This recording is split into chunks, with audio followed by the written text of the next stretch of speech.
every great king stands a woman whose name history forgot. But in the shadows of the Zulu throne lived a woman so powerful that she could create emperors and destroy them with equal precision. Meet Mkabayi, the woman who literally made and unmade the most famous African warrior king in history. Welcome back to African Folklore Archives. Family, I'm grateful you're here because today we're uncovering one of Africa's most complex and fascinating figures. A woman whose political genius shaped an entire nation, yet whose story remains largely untold. Before we dive into this incredible tale of power, betrayal, and sacrifice, drop a comment below and tell me where you're watching from and how the weather is treating you today. I love connecting with our community around the world. Now, when most people hear about Shaka Zulu, they envision the legendary warrior who built the mighty Zulu Empire through military brilliance and ruthless conquest. That's the conventional story we all know. Shaka as the self-made king who rose from nothing to create one of Africa's most powerful kingdoms. But what if I told you that behind Shaka's rise was a woman who orchestrated every step of his path to power? What if the same woman who ensured his survival as a child and secured his throne also planned his death when he became too dangerous to control?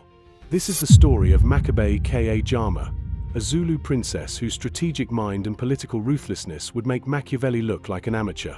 In this video, I'm going to reveal how this remarkable woman manipulated bloodlines, arranged marriages, and orchestrated assassinations to shape the destiny of the Zulu nation. I'll show you how she saved Shaka's life multiple times, engineered his rise to power, and then coldly calculated his death when he threatened everything she had built. By the end, you'll understand why Mkabayi deserves to be remembered not just as a footnote to Shaka's story, but as one of Africa's greatest political masterminds. Here's my proof: historical records from Zulu oral tradition, documented by scholars and preserved in sources like Sabinet African journals, show that every major decision in the early Zulu kingdom passed through Mkabayi's hands, from securing royal bloodlines to planning royal assassinations. The story begins with a curse that would define Mkabayi's entire life. She was born a twin alongside her sister Mama, and according to Zulu tradition at the time, one twin was supposed to be killed because twins were considered an omen of misfortune. But their father, King Jama, couldn't bring himself to kill either of his daughters and spared both their lives. This decision would prove prophetic, because from that moment forward, whenever anything went wrong in the kingdom, people blamed Mkabayi for bringing bad luck to the royal house. Can you imagine growing up under that shadow? Being constantly reminded that your very existence was considered a curse? Most people would have been crushed by such treatment, but not Mkabayi.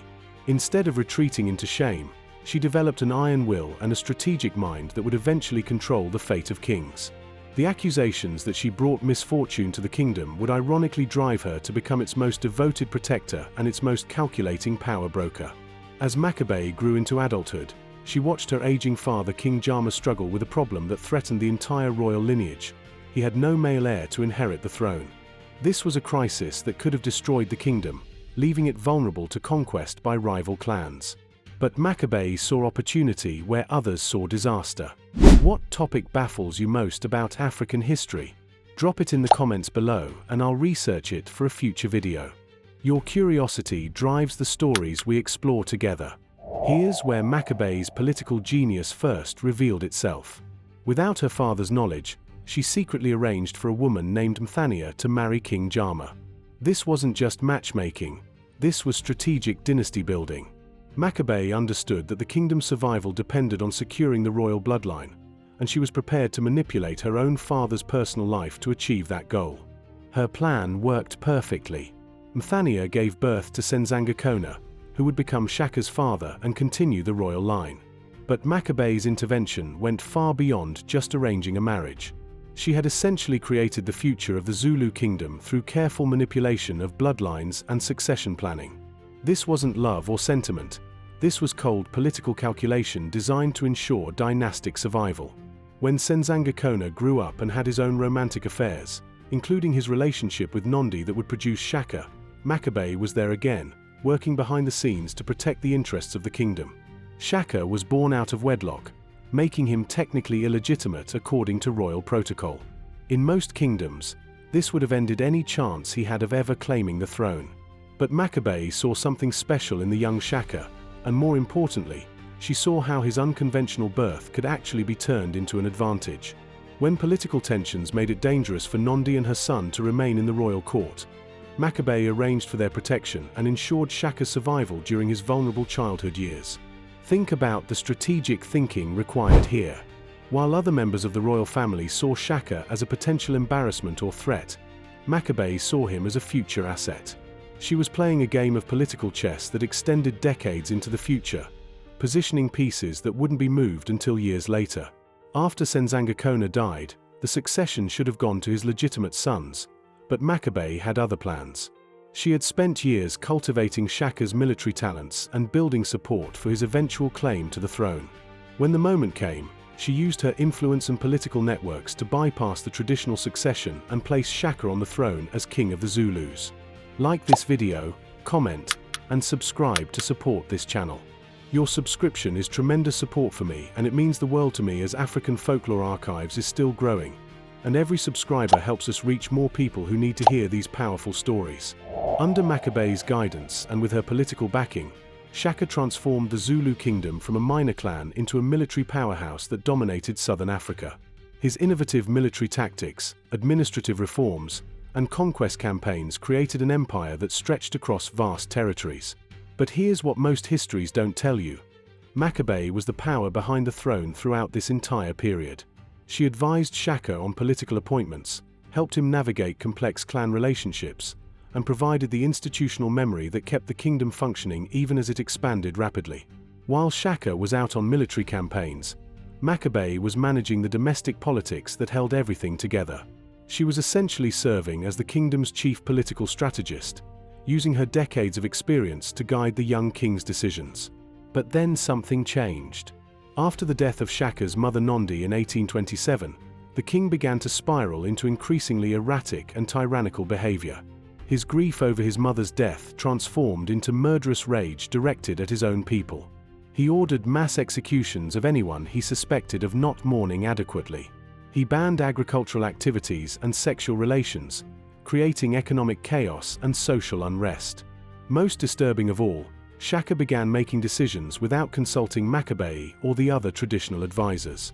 The man she had carefully positioned and guided to power was now becoming a threat to the very kingdom she had spent her life building and protecting. This created the ultimate test of Mkabayi's priorities. Was her loyalty to Shaka personally, or to the Zulu kingdom itself? For Mkabayi, there was no contest. She had dedicated her entire life to ensuring the survival and prosperity of the Zulu people. When Shaka's behavior began threatening that survival, she made the coldest calculation of her career: he had to be eliminated. Working with Shaka's half-brothers Dingain and Mlangana, Mkabayi orchestrated one of the most consequential assassinations in African history. On September 22, 1828, while Shaka was meeting with a delegation, his half-brothers attacked and killed him. But this wasn't a spontaneous act of rebellion. This was a carefully planned political execution designed to save the kingdom from its own king. The assassination required precise timing, careful coordination, and absolute secrecy.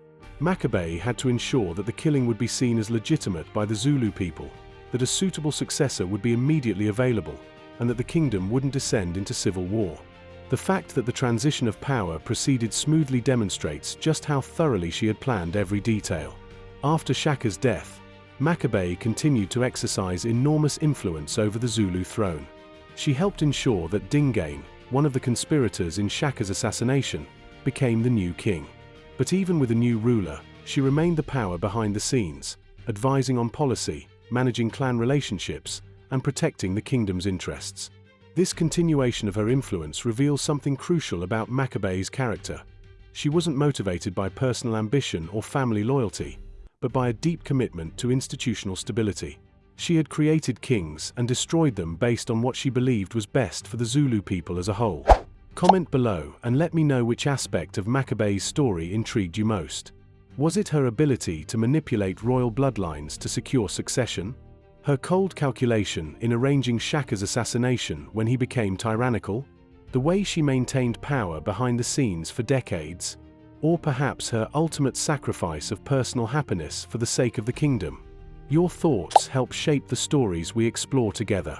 But Mkabayi's story carries a profound personal cost that reveals the full tragedy of her life. She never married or had children of her own, dedicating herself entirely to the political survival of the kingdom. In a culture where women's status was largely defined by marriage and motherhood, Mkabayi chose a path that isolated her from traditional sources of feminine identity and support. This sacrifice becomes even more poignant when we consider that she spent her entire life managing the marriages, relationships, and children of others while denying herself these same experiences.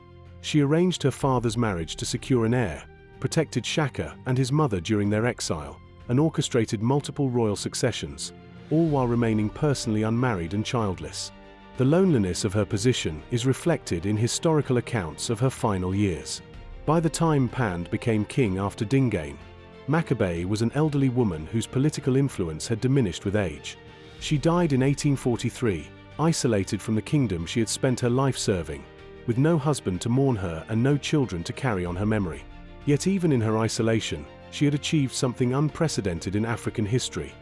She had created and guided a kingdom through multiple generations, shaping the destiny of millions of people through her political intelligence and strategic vision. The Zulu nation that exists today owes its origins not just to Shaka's military genius, but to Mkabayi's political architecture. Her story challenges conventional narratives about women's roles in traditional African societies. While many histories portray women as passive observers of male political drama, Mkabayi was actively shaping events from behind the scenes. She demonstrates that women could exercise enormous political power even in societies that formally excluded them from leadership roles. The methods she used, strategic marriages, bloodline manipulation, political alliances, and when necessary, assassination, reveal a sophistication that rivals any political strategist in history. She understood that power isn't always about holding official titles, but about controlling the mechanisms that determine who gets those titles and how they use them. Her willingness to arrange Shaka's assassination also raises complex questions about the nature of political loyalty and moral responsibility. Was she a traitor who betrayed the king she had helped create, or was she a patriot who sacrificed personal relationships to save her people from tyranny? Different perspectives on this question reveal different values about the relationship between personal loyalty and institutional responsibility. From one angle, Mkabayi's actions can be seen as the ultimate expression of political pragmatism. She understood that kings are temporary, but kingdoms must endure. When Shaka's behavior threatened the long-term survival of the Zulu people, she prioritized institutional continuity over personal relationships. From another perspective, her willingness to orchestrate the death of someone she had raised and protected reveals a coldness that some might find disturbing. The same calculating intelligence that made her an effective kingmaker also enabled her to arrange the death of her protégé when he no longer served her purposes. But perhaps the most remarkable aspect of Mkabayi's legacy is how effectively she was written out of popular history. While Shaka Zulu became a global icon celebrated in books, movies, and popular culture, the woman who created him remains largely unknown outside of academic circles and Zulu oral tradition. This erasure reflects broader patterns in how women's contributions to African history have been systematically minimized or ignored. Male military leaders like Shaka receive recognition for their battlefield achievements, while women like Mkabayi, who provided the political infrastructure that made those achievements possible, are forgotten. The rediscovery of Mkabayi's story is part of a larger effort to restore women's rightful place in African historical narratives. Scholars working with Zulu oral traditions have uncovered evidence of her influence that challenges male-centered accounts of early Zulu history. These efforts reveal that African women were not just passive observers of historical events, but active agents who shaped the course of their societies in fundamental ways. Mkabayi's story also provides insights into the complex relationship between traditional African political systems and gender roles. While women may have been excluded from formal leadership positions, they could still exercise enormous influence through alternative channels: family relationships, religious authority, economic control, and behind-the-scenes political maneuvering. Her life demonstrates that political power in traditional African societies was more fluid and complex than simple hierarchical models suggest. Real authority often flowed through informal networks and personal relationships that women could access and manipulate even when formal political structures excluded them.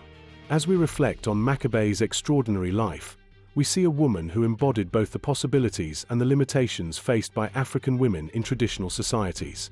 She achieved unprecedented political influence and shaped the destiny of a nation, but she did so at enormous personal cost and without receiving public recognition for her achievements. Her story reminds us that behind every great historical figure are often other figures whose contributions have been overlooked or forgotten. The rise of Shaka Zulu wasn't just the product of his individual genius, but the result of a complex political ecosystem that included advisors, supporters, and strategists like Mkabayi who provided the foundation for his success. Most importantly, Mkabayi's life challenges us to think more critically about how we remember and celebrate African history. When we focus exclusively on male military leaders and ignore the women who made their achievements possible, we get an incomplete and distorted picture of how African societies actually functioned. The woman who created and destroyed Shaka Zulu deserves to be remembered not as a footnote to someone else's story, but as a remarkable historical figure in her own right. Her political intelligence, strategic vision, and personal sacrifices helped create one of Africa's most powerful kingdoms and influenced the course of Southern African history for generations. If this exploration of Africa's greatest kingmaker has moved you the way it moved me, please don't forget to subscribe, hit that notification bell, and share this video. Stories like Mkabayi's remind us that African women have always been at the center of their society's most important decisions, and their contributions deserve to be remembered and celebrated alongside those of the men they helped elevate to greatness.